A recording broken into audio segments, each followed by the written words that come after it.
नमस्कार मित्रों। कोरोना महामारी इस समय जमकर कहर बरपा रही है। 3.5 लाख से ज़्यादा केस रोज़ मिल रहे हैं और मौतों का आंकड़ा 2000 से ऊपर पहुंच चुका है। हालात इतने विकट हो चुके हैं कि हर कोई हर जगह दहशत में है। अस्पतालों में बेड नहीं है, ऑक्सीजन के लिए हाहाकार मचा हुआ है हर तरफ। इन सब के बावजूद हमारे नेताओं के कानों पर जूं नहीं रेंग रही है। इतनी विकट स्थिति होने के बाद भी वो राजनीतिक रोटियां सेकने से बाज नहीं आ रहे हैं। अभी कुछ दिन पहले जब प्रधानमंत्री नरेंद्र मोदी टीका लगवा रहे थे, वैक्सीनेशन करवा रहे थे, तो उन्होंने नर्स से कहा था कि थोड़ी मोटी सुई लेके आना, क्योंकि नेताओं की चमड़ी बहुत मोटी होती है। शायद उन्होंने सही कहा था। उन्हें जनता मर रही है, इससे कुछ लेना देना नहीं है। उन्हें जो है किसी चीज़ की कमी है, दवा की कमी है, ऑक्सीजन की कमी है, इस पे भी कुछ लेना देना नहीं है। इस पे व्यवस्था बनाने के बजाय अपनी राजनीतिक रोटियां सेकने में लगे हुए हैं ताकि जनता की सहानुभूति लूट सके। तो मित्रों, आज का वीडियो इसी पे है।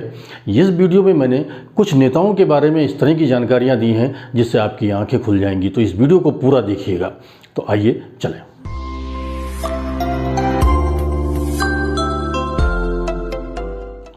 इस महामारी के दौर में भी इस तरह की राजनीति चल रही है कि विपक्ष को अगर कुछ करना है तो वो केवल एक काम कर रहा है और वो सत्ता पक्ष की कमियां गिना रहा है। मतलब ये जो कुछ भी हुआ है वो जो सरकार में बैठे हैं उनकी वजह से हुआ है। लोग मर रहे हैं तो उनकी वजह से हुआ है। मतलब जिन राज्यों में, गैर भाजपा शासित राज्यों में भी ये कमियां, ये सारा दोषारोपण केंद्र सरकार पे या भाजपा सरकार पे थोपा जा रहा है और ये कहा जा रहा है कि जो कुछ भी हुआ है वो सब उनकी वजह से हुआ है। मतलब उनकी कोई जिम्मेदारी नहीं है। उनको एक राज्य का जो है प्रतिनिधित्व कर रहे हैं, वहाँ मुख्यमंत्री उनका है, लेकिन उनकी कोई जिम्मेदारी नहीं बनती है क्योंकि हालात अब बेकाबू हो गए हैं और हाथ से बाहर निकल रहे हैं। तो अब इस ऐसे में क्या किया जाए? राजनीति तो करनी है। तो ऐसे में राजनीतिक दृष्टिकोण से यही कहा जा सकता है कि अपना जो दोष है, अपनी जो कमी है, वो दूसरे पर थोप दो।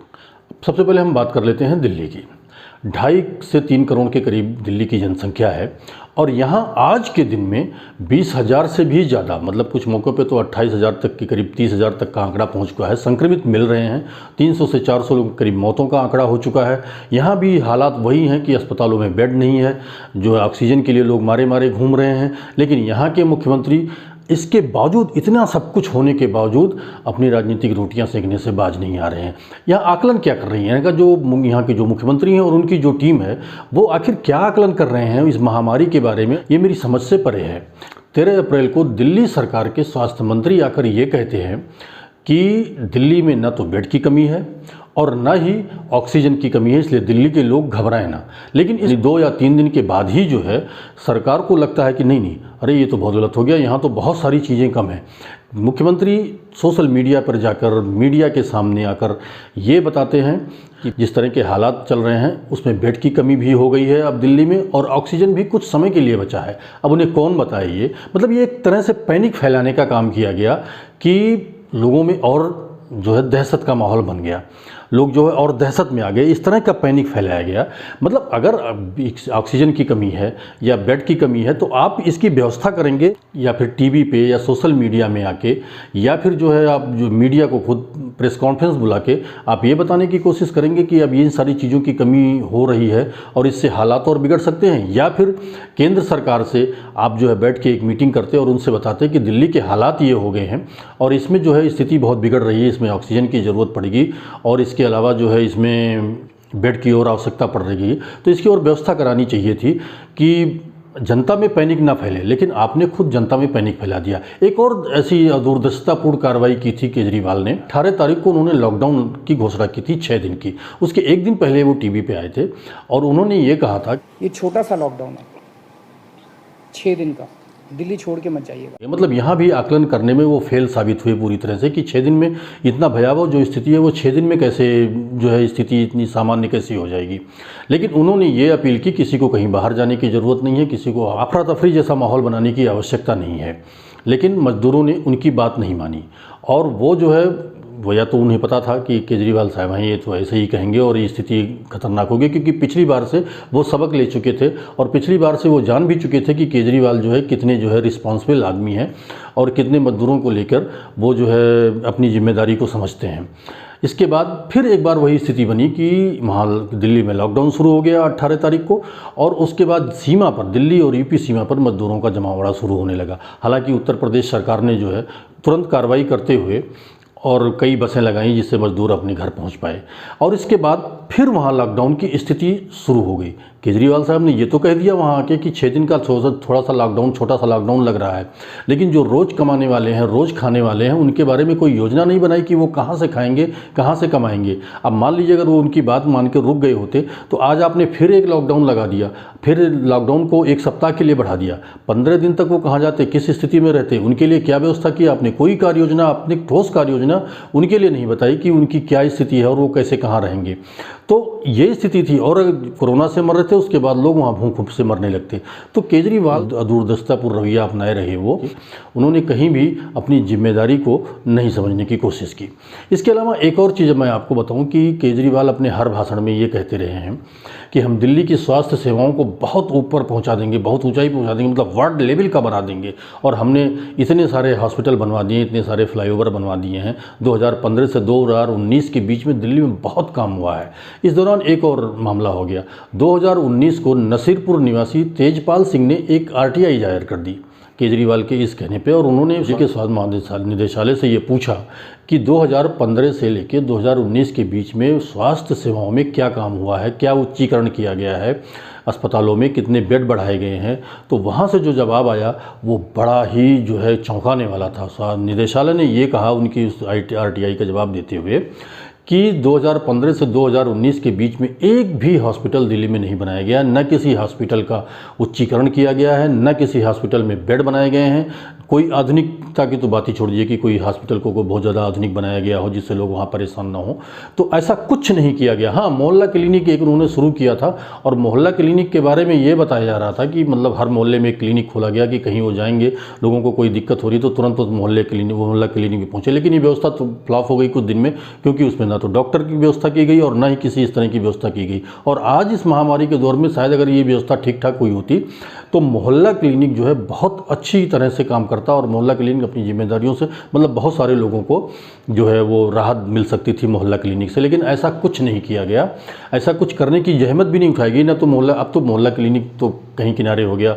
अब तो दूसरी चीज़ चल रही है।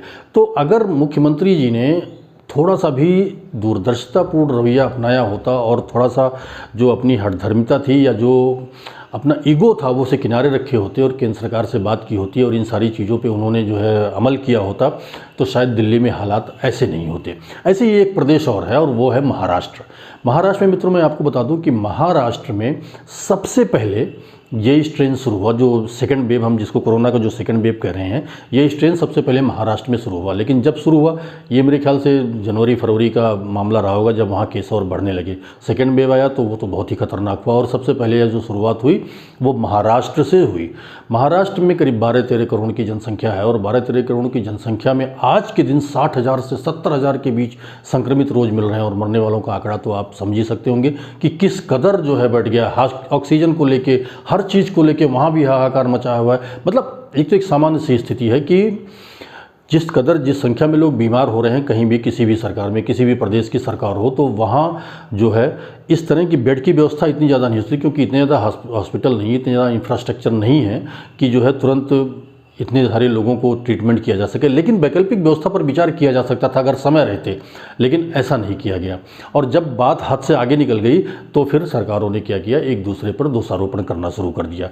मैं बताऊँगा, जब पिछली बार लॉकडाउन लगा था तो सरकारों ने, मतलब राज्य सरकारों ने और जो विपक्षी दल थे उन्होंने सारा दोषारोपण प्रधानमंत्री पर मढ़ दिया था कि बिना हमसे पूछे लॉकडाउन लगा दिया गया, अब देश की जनता भूखों मरेगी, अर्थव्यवस्था का ये हो जाएगा, सत्यानाश हो जाएगी अर्थव्यवस्था में, और ये बहुत सारी चीज़ें हैं। अगर हमसे राय ली गई होती, राज्यों को कुछ जिम्मेदारी दी गई होती तो हो सकता है कि इससे हम और जल्दी निपट लेते, इस तरह की स्थिति नहीं बनती। लेकिन तब हालात क्या थे, जब प्रधानमंत्री ने सामने आकर पूरे देश में लॉकडाउन घोषित कर दिया, वो एक स्थिति थी। और एक स्थिति आज की है जब प्रधानमंत्री ने उसी को देखते हुए राज्यों से कह दिया कि राज्य जो है अपने यहाँ स्वयं व्यवस्था करें, छोटे छोटे कंटेनमेंट जोन बना के उन पर निगरानी रखें और जो है अपनी व्यवस्था स्वयं करें। अगर कोई दिक्कत होती है तो वो हमसे बात कर सकते हैं। और उसके बाद आप देख लीजिए, जब राज्यों को जिम्मेदारी दी गई तो राज्यों ने किस कदर रायता फैलाया, ये आपके सामने है। भाजपा शासित जो राज्य हैं वो ये मानने को बिल्कुल तैयार नहीं है कि इस तरह की स्थिति जो है, ये सारी गलती जो है केंद्र सरकार की है, क्योंकि वो उसका फेल्योर है उसने। और कुछ लोग तो बिल्कुल इस तरह क्रिटिसाइज़ कर रहे हैं। कैसे क्रिटिसाइज़ कर रहे हैं आप ये देखिए कि चुनाव करा रही है, इतना भयानक महामारी फैली हुई है और सरकार चुनाव कराने में व्यस्त है। चुनाव कौन कराता है ये आपको अच्छी तरह पता है, लेकिन फिर भी सारा दोषारोपण सरकार पे किया जा रहा है। चुनाव कहाँ हो रहे हैं? पश्चिम बंगाल में। चलिए हम उत्तर प्रदेश में भी मान ले रहे हैं कि जो है उत्तर प्रदेश में पंचायत चुनाव चल रहे हैं, तो यहाँ की स्थिति भयावह होनी चाहिए। लेकिन महाराष्ट्र में तो कोई चुनाव नहीं चल रहा है, दिल्ली में कोई चुनाव नहीं चल रहा है, छत्तीसगढ़ में कोई चुनाव नहीं चल रहा है, फिर जो है वहाँ यहाँ की स्थिति इतनी विभत्स क्यों है, इतना भयावह क्यों है? यहाँ क्यों नहीं इस ट्रेन को रोका गया? क्यों नहीं रुका इस ट्रेन अगर यहाँ चुनाव नहीं है? इसका जवाब देने के लिए कोई तैयार नहीं है। सब नेता एक दूसरे पर अपना दोषारोपण करने पर लगे हुए हैं। मैं ये कह रहा हूँ कि भैया जनता की पहले शुद्ध कर लो, जनता बचेगी तब आप राजनीति कर लेना, बाद में अपने नफ़ा नुकसान का जो है आकलन कर लेना कि कितना नुकसान हुआ कितना नुकसान। लेकिन अभी तो एक हो जाओ, सब एक तरह से बंद कमरे में बैठकर, एसी में बैठकर अगर आप किसी को नसीहत दे रहे हो, ट्वीट कर रहे हो कि यहाँ ये दिक्कत है, यहाँ ये हो, इससे कोई फ़ायदा नहीं है। आप थोड़ा बाहर आइए और लोगों को बताइए, सरकार को बताइए कि अगर ये चीज़ें अपनाई जाएँ तो शायद और इसकी स्थिति बहुत अच्छी हो सकती है। लेकिन ऐसा नहीं कर रहे हैं। ऐसे में आपकी जिम्मेदारी यहाँ बढ़ जाती है। आपकी जिम्मेदारी ये बढ़ जाती है कि आपको स्वयं अपनी सुरक्षा का ध्यान रखना पड़ेगा, अपने परिवार की सुरक्षा का ध्यान रखना पड़ेगा, अपने आसपास की सुरक्षा का ध्यान रखना पड़ेगा। और ये आपको ही करना है, क्योंकि अगर आप सरकारों की बात सुनेंगे, ठीक है, जो गाइडलाइन जारी हुए आप उसकी बात सुनिए, लेकिन जो आंकड़े हैं और जिस तरह आंकड़े बढ़ रहे हैं वो बहुत ही बीभत्स और बहुत ही डरावने हैं। तो इसके लिए आपको जो है स्वयं आगे आना होगा और अपनी सुरक्षा अपने हाथ में है। तो मित्रों, ये वीडियो अगर आपको अच्छा लगा हो तो आप इसे लाइक करें, शेयर करें। धन्यवाद।